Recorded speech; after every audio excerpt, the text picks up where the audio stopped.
Hi အားလုံးပဲမင်္ဂလာပါဒီနေ့မှာတော့ WWE ရဲ့အပြင်းအထန်ဆုံးနဲ့အအောင်မြင်ဆုံး Superstar တသူဖြစ်တဲ့ရှေးမတ်အကြောင်းကိုတင်ဆက်ပေးသွားမှာဖြစ်ပါတယ်။ Ireland နိုင်ငံသားအနီရောင်စပင်ခန္ဓာကိုယ်ထွားချိုင်းတဲ့ဒီ Superstar ဟာ The Celtic Warrior လို့လူသိများပြီးအမြဲတမ်းပြင်းပြင်းထန်ထန်တိုက်ခိုက်တတ်သူပါ။ရှေးမတ်ရဲ့အစောပိုင်းဘဝနှင့်ကစားသမားဘဝအစရှေးမတ်ရဲ့မွေးအမည်က Stephen Ferrelli ဖြစ်ပြီး1988ခုနှစ်ဇန်နဝါရီလ28ရက်နေ့မှာ Ireland Dublin မြို့မှာမွေးဖွားခဲ့ပါလေ။သူဟာ2002ခုနှစ်မှာ Professional Wrestling လောကထဲကိုစတင်ဝင်ရောက်ခဲ့ပြီးဥရောပရဲ့လွတ်လပ်တဲ့နပန်းပွဲတွေမှာစတင်ကစားခဲ့ပါတယ်။ WWE ကိုမဝင်ခင်ကတည်းကသူ့လက်ကျန့်ခိုင်မှုနဲ့ရန်လိုတဲ့ပုံစံကြောင့်နာမည်ကျော်ကြားခဲ့ပါတယ်။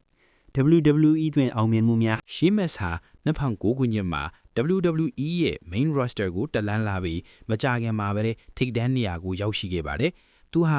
WWE သမိုင်းမှာပထမဆုံး Ireland World Champion အဖြစ်မှတ်တမ်းတင်ခဲ့သူပါ။ World Champion 4 ကြိမ်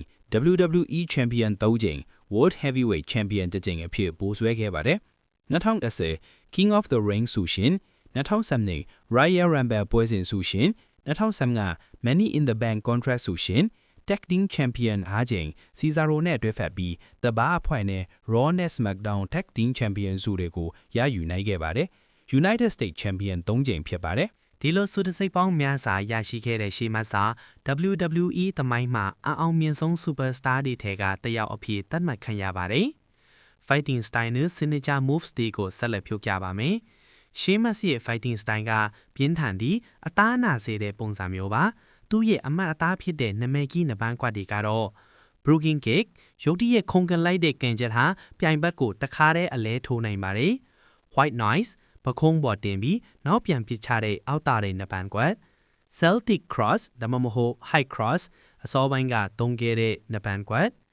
Irish Cast Backbreaker စသဖြင့်သုံးပြပါတယ်သူ့ရဲ့နာမည်ကျော်ကြားတဲ့အဆောင်ပုတ်ဖြစ်တဲ့ Fella နဲ့ Banger After Banger လို့ပြောတိုင်းပရိသတ်တွေကအားပေးကြတာကိုလည်းတွေ့ရမှာပါရှီမတ်ဟာကစားသမားဘဝနှောင်းပိုင်းမှာတောင်ပွဲကောင်းတွေဆက်လက်ဖန်တီးပေးနေပြီး WWE ပရိသတ်တွေရဲ့အချစ်တော် Veteran Superstar ရအဖြစ်ရည်တည်နေပါတယ်ရှီမတ်ရဲ့ WWE ခီလန်ကတကယ်ကိုလေးစားလျာကောင်းပါတယ်